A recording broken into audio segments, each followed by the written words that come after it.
তো নমস্কার বন্ধুরা, দর্শন বলতে আপনাদের স্বাগত। আমি সৌভিক।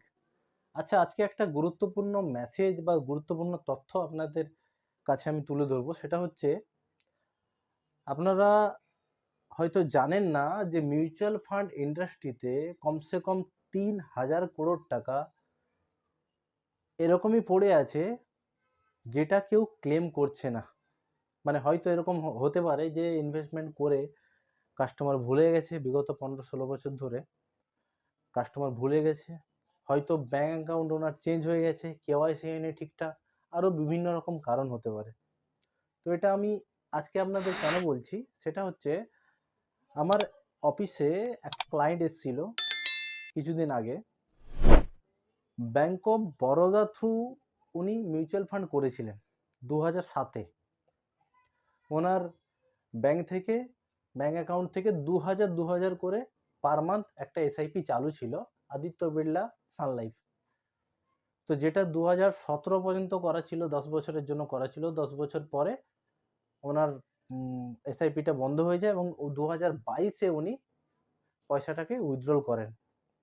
তো ওই ক্লায়েন্ট আসার পরে আমি ক্লায়েন্টকে বলছিলাম যে, এরকম মিউচুয়াল ফান্ডের কাছে এরকম পয়সা পড়ে আছে, কেউ ক্লেম করার মতো কোনো লোক নেই। তো তখন আমি বললাম ওনাকে যে, আপনি চাইলে চেক করাতে পারেন। তো ওনার আমি চেক করার পর চেক করলাম জিনিসটা, পুরো লগইন করে চেক করলাম। লগইন করার পরে দেখা গেল যে ওনার ৩২,০০০ টাকার ফিক্সড একটা ইনভেস্টমেন্ট ছিল ২০০৭-এ Nippon India large and mid cap, যেটা আপনারা এখানে নিচে দেখতে পাচ্ছেন যে Nippon India large and mid cap ফান্ডে ৩২,০০০ টাকা উনি ইনভেস্টমেন্ট করেছিলেন, যেটার আজকের ডেটে ভ্যালু অ্যাপ্রক্সিমেটলি ২,০৪,০০০ টাকা। তো ওনার পয়সাটা আমি তুলতে সহায়তা করলাম এবং সাকসেসফুলি উনি পয়সাটা ওনার ব্যাঙ্ক অ্যাকাউন্টে ক্রেডিট হয়ে গেছে আজকের ডেটে। তো এই ইনফরমেশনটা এই জন্য যে দেখা যাবে তৎকালীন সময়ে উনি তো ব্যাঙ্ক অফ বরোদা থেকে ইনভেস্টমেন্টটা করেছিলেন।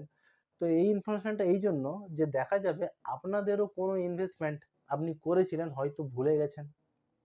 ওনার যেরকম ৩২,০০০ টাকার ইনভেস্টমেন্ট ২,০৪,০০০ টাকা উনি রিডিম পে করে দিলাম আমি আপনাকে। আপনার বা আপনার রিলেটিভের এরকম কোনো ইনফরমেশন, এরকম কোনো ইনভেস্টমেন্ট ছিল হয়তো, আপনারা ভুলে গেছেন। ওই পয়সাটা ক্লেম আপনি আজকের ডেটেও করতে পারেন। তার জন্য যথাসম্ভব সহযোগিতা আমি আপনাদের সঙ্গে করে দেবো। ঠিক আছে বন্ধুরা? আর এই ভিডিওটা ज़्यादा से ज़्यादा শেয়ার করুন।